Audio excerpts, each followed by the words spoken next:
చేనేత ఉత్పత్తులపై జీఎస్టీ పన్ను విధించడం అవివేక చర్య అని చేనేతపై జీఎస్టీ పన్ను ఎత్తివేతకు పార్లమెంటులో పోరాడతామని రాజ్యసభ సభ్యురాలు రేణుకా చౌదరి అన్నారు. చేనేత కళాకారులపై పన్నులు వేసి భారం మోపడం సరికాదని, చేనేతపై జీఎస్టీ పన్ను తక్షణమే తొలగించాలని ఆమె కేంద్ర ప్రభుత్వాన్ని డిమాండ్ చేశారు.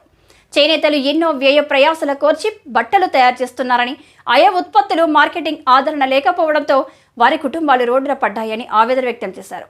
చేనేతలందరికీ బ్రతుకు భరోసా కేంద్రం కల్పించాలని కోరారు. అనంతరం చేనేత మహావస్త్రలేఖపై సంతకం చేసి జీరో జీఎస్టీ ఉద్యమానికి రేణుకా చౌదరి మద్దతు పలికారు.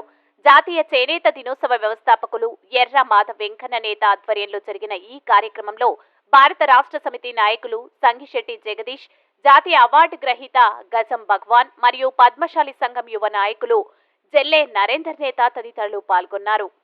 ఈ టాలెంట్ ని మనం కాపాడుకోవాలంటే ముందు జిఎస్టీ తొలగించాలి. జిఎస్టీ మీద సంపాదన వాళ్ళకేమీ లేదు.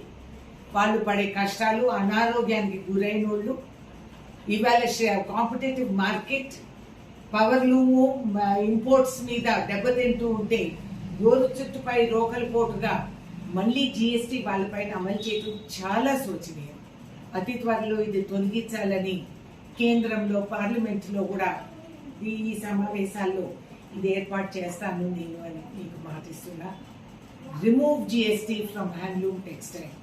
It is a necessity.